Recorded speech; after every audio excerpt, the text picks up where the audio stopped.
and books opened me up into a whole new world. And at first, my journey just started off kind of reading entrepreneurial books, but that led to, as you rightly said, journey of the self and the more spiritual side of things.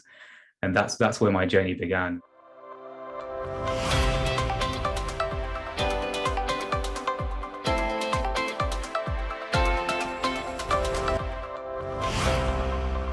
Jaineel, thank you so much for being on today.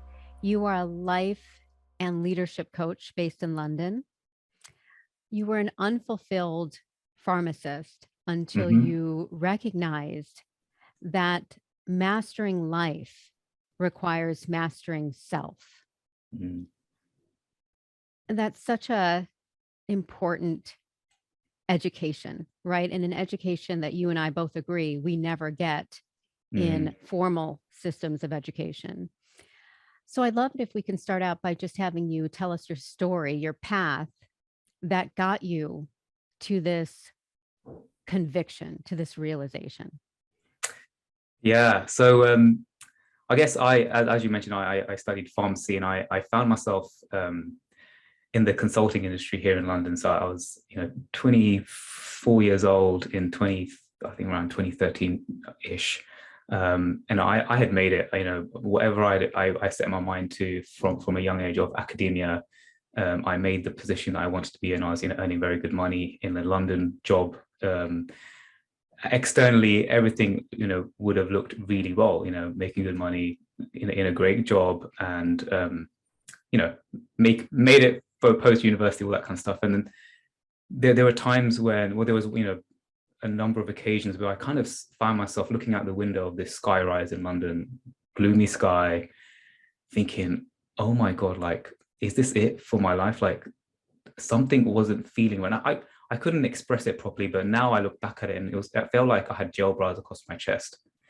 It felt like, I felt trapped, and I felt there was more to me, but I couldn't really comprehend it at the time. Um, and then as my journey went on, I was introduced to, books which I had never read before, books I didn't even know existed. The only kind of books I used to read were, you know the pharmaceutical kind of chemistry, medical books. Yes.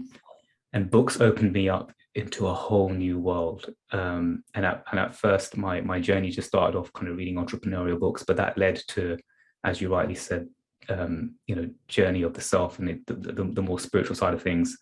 And that's where my journey began. So but then I was wondering, I was reading all these books, and I'm wondering, like, I work with very, I used to work with very successful people in the workforce, in the pharmaceutical industry. But I found a lot of people who were struggling at the time and who were stressed out in the jobs weren't applying what I was learning in these books. Like, how is this possible? Like, we've got a whole world of you know of the corporate world where, even things like leadership and things, it wasn't being incorporated in the principles that I was learning about wasn't incorporated in the world that I was in. I was like, how is this even, like, what is going on here? Like, no one teaches this stuff. And then that just started my whole journey of exploration, really. So I'll stop there, but feel free to dig deeper. Yeah, for sure. And I think this path is resonates with so many people. This idea that when you pick up these books and as you so rightly said, we're never taught those. Those aren't part of the curriculum Yeah. in schools. And there is such a emphasis on academic learning Mm. as the singular route to personal success. And that is what society normalizes. Mm. So, in order to think differently, in a way, you have to be isolated. You have to be a different person. You have to have a different conviction than the masses. Yeah. And that, in general, I think is a very hard step for people to take. And Yeah. we'll get into that a little later because, as you know, there's so much discomfort and fear in making those decisions that the masses aren't thinking about. Mm. There's this beautiful quote by Marcus Aurelius. I'll read it to you. The happiness of your life depends on the quality of your thoughts. Mm. And I was thinking about this the other day, and I was thinking the quality of our thoughts, though, he's not saying the happiness of our life depends on the quality of our choices. or the quality of our decisions. He's saying the quality of our thoughts. And the quality of our thoughts are based on, in my mind, the quality of our state of mind. And that Mm, in turn depends on how much we understand how our mind works, how much we understand how our self works. That's the inner mm, inquiry, the introspection that we talk about all the time. yeah. So it's interesting how a lot of people in this space, the life coaching space, the self-improvement space, focus on the choice, the decision part.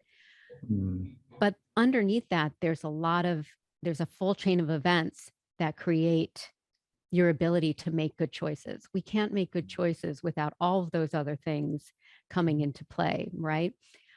I wonder what you think about that emphasis on decisions and choices. In the end, we can't make quality decisions unless we do that inner work, right? yeah. I love how you highlighted, firstly, I like that quote from Marcus Aurelius, but you highlighted something that's really key, is the state of mind. Because I would even argue that actually, I'm not trying to take on Marcus Aurelius here, but I would even argue that happiness lies in a place that is beyond thought. Yeah. Because sometimes we need to go to the place beyond who we really are, is beyond thought. And so, sometimes when we connect with that place, wherever one may call it, um, then we receive thoughts that are inspired thoughts, are thoughts that are aligned with us, thoughts that feel really good. And that's where aligned choices come into play. I'll give you an example of when I was in a place where I was really confused as to what I want to do in my life. My practice was to sit there for 15 minutes a day in silence and doing nothing. Literally, I used to come back home from work, sit in my bedroom and just sit there with a cup of tea and just do nothing. And that's when I received a thought of, oh, why don't you start a blog called Thriving Scholar?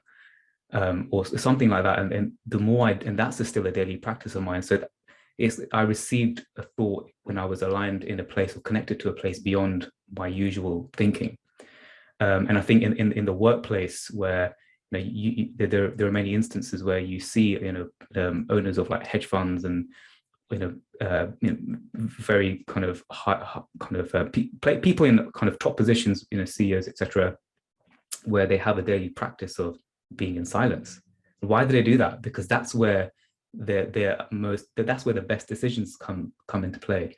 And so, and then we have the other part of it where our day-to-day thinking comes into play, and then sometimes our decisions are not so much aligned because there's noise, etc. So yeah, I'm not sure if I've answered your question, Yeah, but no, that's that's absolutely beautiful. And you actually went one level further where we were talking about the quality of the state of mind, and that depends on our ability to understand how our mind works and understand ourselves. But that really comes from a place of quiet, a place of stillness. And you've said courses, books, workshops help a bit, but they're not enough mm, because massive transformational change, for that to happen, you need to go deep. And this is what you're discussing, this idea that really to truly understand the self, we need stillness, we need quiet. mm, It's hard for people, again, back to being with the masses. Most of us believe that the way life is today, fast moving, fast changing, is normal and healthy for our brain. mm. It actually is not giving us the stillness we need to thrive. I'd love to hear from you. You've given us one practice of stillness. I think that is such a great um, practice for people beginning, right? Because a Mm, lot of times you say, meditate. Well, that is a very hard task for most people, mm, mainly because, from my perspective, I believe meditation hasn't been taught properly from these apps or from these YouTube videos. yeah. So, what can we say to people to help them find stillness? Well, you said just being in quiet. Can you talk a little bit more about how people that you work with can gain some quiet, some Yeah. stillness? Yeah, such a great question. Actually, this is probably the most asked question that all of my clients come to me with it at first, because that's what they want to access. They want to access that place beyond their day-to-day thinking. And so, and I agree, this is what most people struggle with, particularly in the world that we live in today. My answer to that question is anything that will allow one to raise their awareness. And so that could be meditating. However, as for some, that is really difficult. So some of my clients, what they even do is just go out on a daily walk alone, just walk in nature, or just be one practice which I do every single day, just sit down in the morning with a coffee and just looking out the window. And I download a lot of my insights during that time. One could call that meditating, but you could call it any kind of mindfulness practice. But even when I used to work in London, and I used to catch a tube, that was my daily kind of mindfulness, was also just being on the tube with my headphones in and just being alone and just with my own thoughts.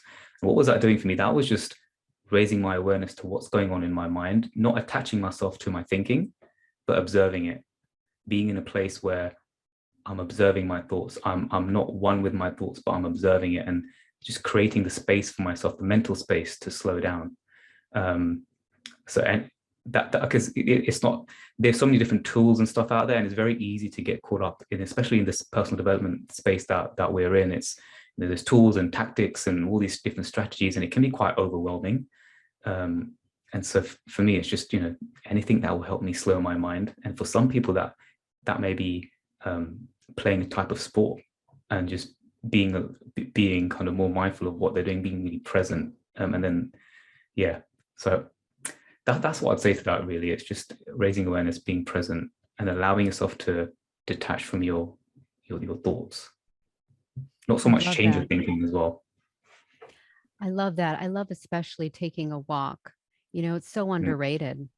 But this idea that when we take a walk, especially if it's in nature, it really provides that silence, the stillness, and the grounding that is so missing from our office, our very contrived, daily life, detached from nature.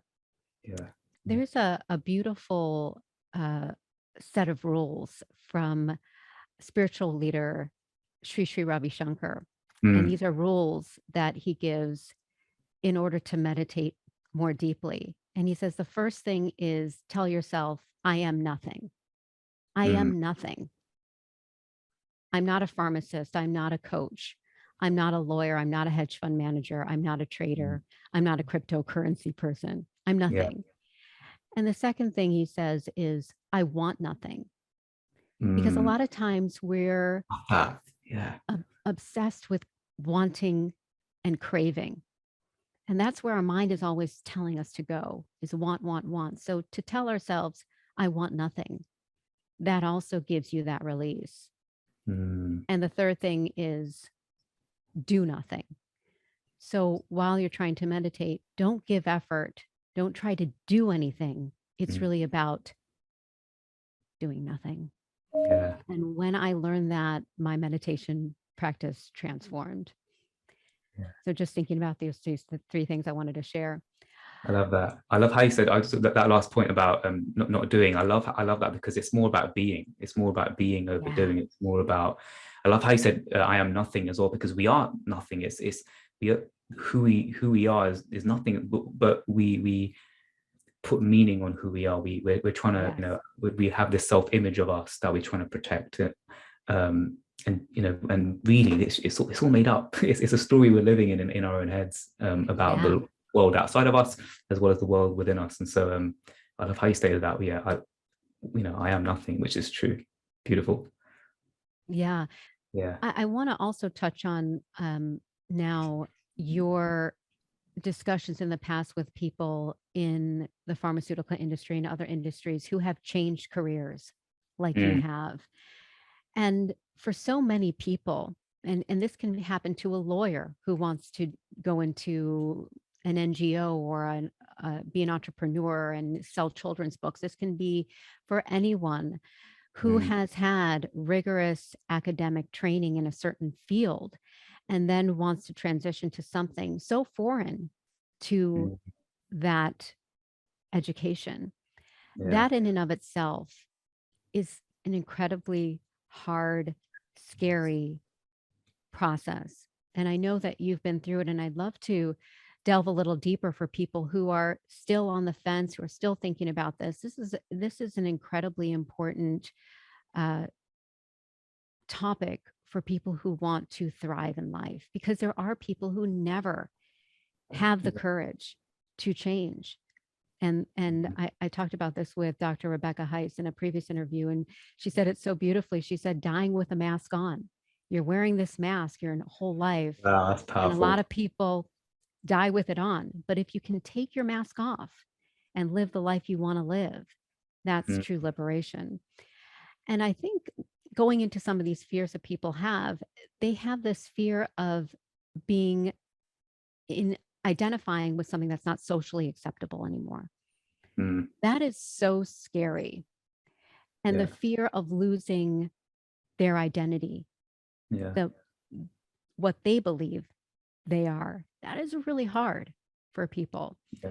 And when you're in a spot where you have made that conviction in your head, you want to transition and then you want to make it public, that's scary because you open Mm, yourself up to judgment, to criticism. mm. You know all of this because you made that transition. So I'd love to hear from you about some of the discomfort, some of the fears you had and how you overcame them. And I'm sure we're still working on it. Yeah, yeah, completely still working on it as I discover more of myself. So I guess back then, it comes back to what we were discussing before. We all have this self-image that we want to project out into the world, and I was in a position where, you know, um, I had an image of being this successful person in the pharmaceutical industry, the pharmacist, or whatever degrees I ever had, an academic education. Um, and I found myself, I was kind of like, I found one side of me was wanting to protect that image, and one side of me knew that there was way more to me, and I wasn't living true to myself. It just it's very difficult to describe it, but it's just you just deep down there's a knowing that there's way more to you. I'm not and you go into meetings, and I used to travel across Europe and go into meetings, and I came out of the meetings just feeling a bit deflated, not energized, not excited. It wasn't lighting me up. And then whenever I was studying, personal development books and doing work as we do now, I was doing more of that on the side, and that was just lighting me up. The energy shift was huge. Um, and then even I'd say the process for me wasn't overnight. It was over time. But when I just got really real with myself, the more action I took that was aligned with who I was, the more energy I was being fed, the more I was lit up, the more excited I was. Actually making a decision to pursue who I really am, to take off that mask. It didn't happen overnight. It was kind of like gradual, if I'm honest with you. Um, and yeah, and the more I did, I just took small steps. This is the thing, right? People may want to just go from one thing to the other and like make a huge transition, like a 90-degree curve. But really, for me, it was like a very slow bend. It was, step by step. I was releasing some content. I love writing, so I was writing content. And yes, initially, me writing content, I was putting more of myself out into the world, and that opened me up to a lot of judgment, criticism, and this is me just sharing on social platforms that wasn't even associated with something like LinkedIn, which is more my professional side. And family and friends were like, what's happened to this guy? What is he doing now? And all this kind of stuff. And over time, the more I did that, some people were like, what are you doing? Some people were like, oh my God, I love your content. I really, that really helped me. And so I chose to focus on the people that were really, I was Yeah. serving, and that fed me a lot of energy. And the more I did that, the more energy, I just connected with more of the energy that's within me coming out. And over time that, that over time, that just, you know, it just unfolded. And it wasn't an overnight kind of, oh, that's it, I'm going to jump and that's it now. It was a gradual process. Yeah, yeah. And in that, people eventually start to identify you as that. And that's the beautiful thing. In the beginning, they see that there's some disconnect, that something doesn't work for them because they saw you, Yeah. Jaineel, as a pharmacist. But when you didn't give up and you kept putting yourself out there, you kept your reinvention, you kept your Mm. work flowing, they had no choice but to then understand you as that new person. I Yeah. find that really what people should think that eventually happens. Yeah. You know what's so funny? I was reflecting on this, and you probably saw my LinkedIn. I think you saw my LinkedIn post earlier on this week about I was actually scared of putting my work out there on LinkedIn recently Yeah. because that was a platform where I had my whole professional career, etc. And I realized actually it was all in my head.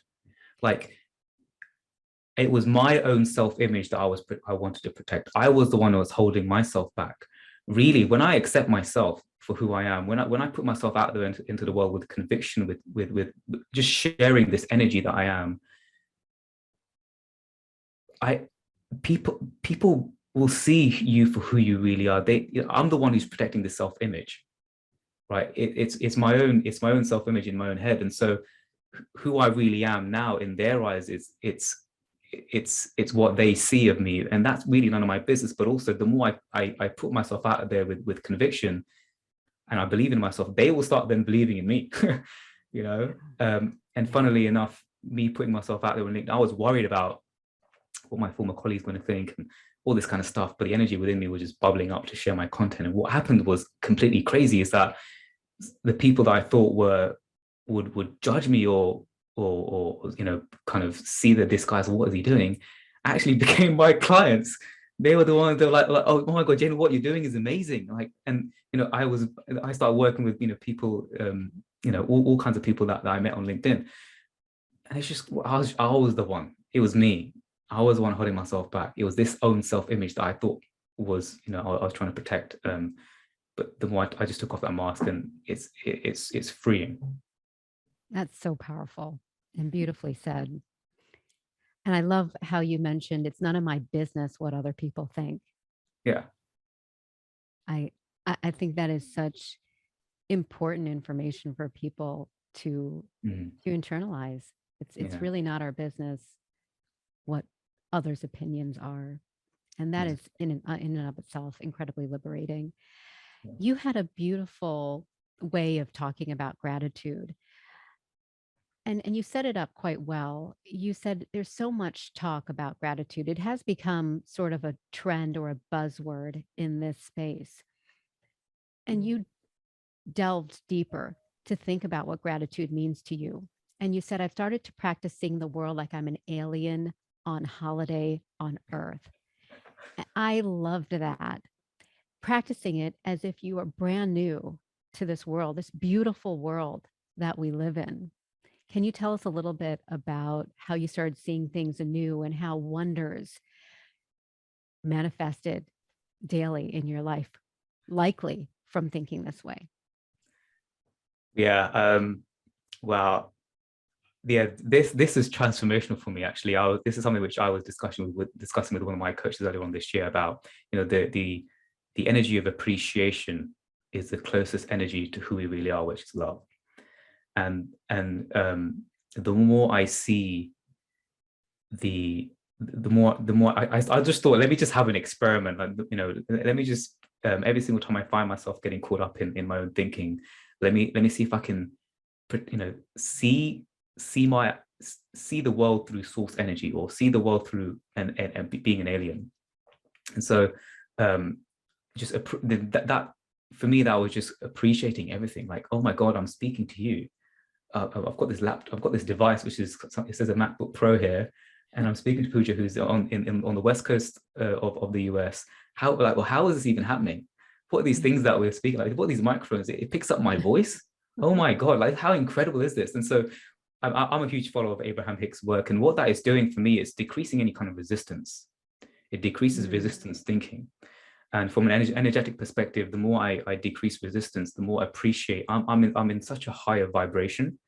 I'm attracting so much more good in my life, and that's a lot of people talk about gratitude and what it brings, and there's a lot of scientific studies on this as well.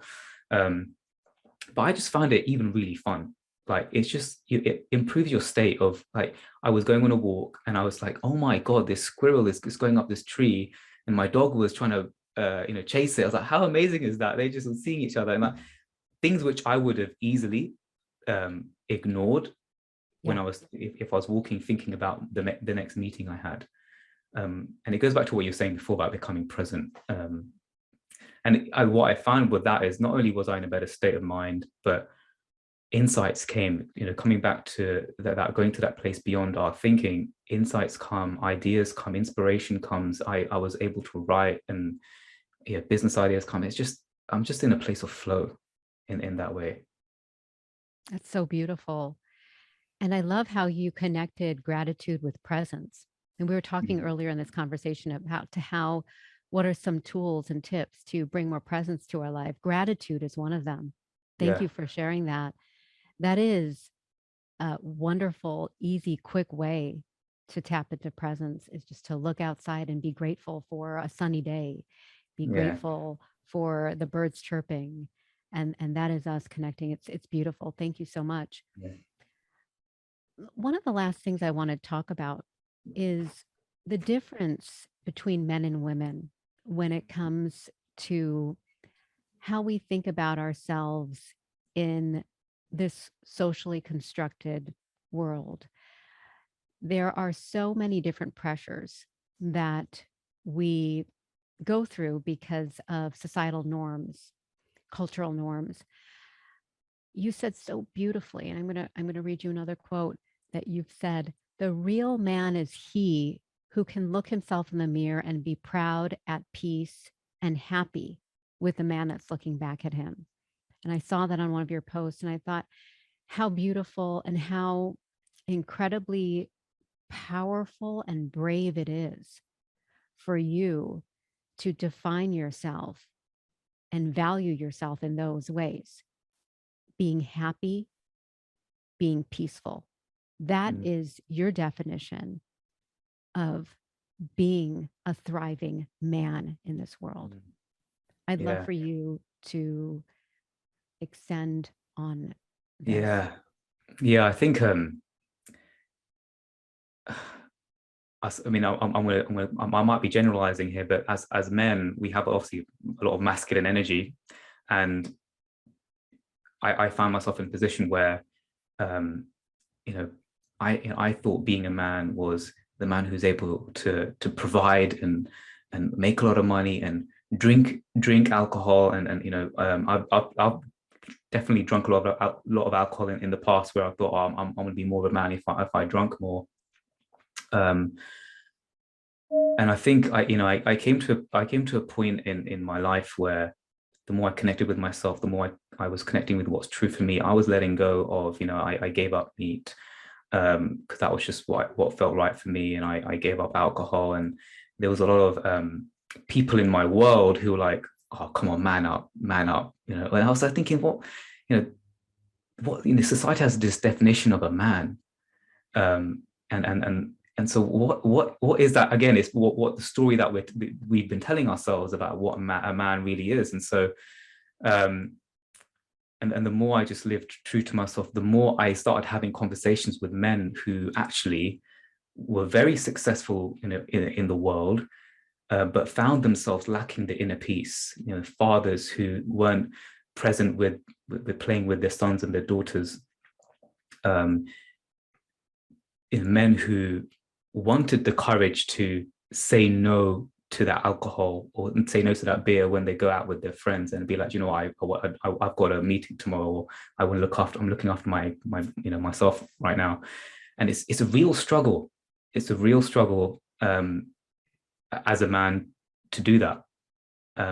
You go to family events and people question why is it that you've given up your career in X, Y, and Z to pursue this field? Like, what are you even doing right now?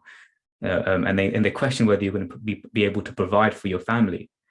And that's, as a man, that's a real Yeah. hit, real hit. And that hit, that I had to deal with that a lot. And I feel like I had to prove myself to the world, to people around me, or to know that actually I'm going to make this business a success. I am going to live a conscious life, being true to myself. And it's not easy. It definitely is not easy. You have to overcome these things. And now I have a men's group because I'm feeling even emotional now talking about it, because I feel like this is part of my calling here to send that message out, and to do work on this in the world. And that's what feel free to ask more on that, though, because it's a big passion of mine. Beautiful, everything you've said. And just like society defines success in a way that's unhealthy, Yeah. as material success, as reputational success, we also define manhood in an unhealthy way. And we do the same thing for Yeah. women, in a sense. Mm. Jaineel, thank you so much for being on today. This was really, really fun. And I Yeah. learned so much from you. I Thank hope you you so enjoyed much. it. Yeah, no, thank you so much for having me. I love your podcast. I love the work that you're doing. And so it's so great to have this discussion with you. I'm looking forward to staying connected. Definitely. For more on how to find calm and freedom in a fast-paced world, hit the subscribe button below. And please share this wisdom with someone you love.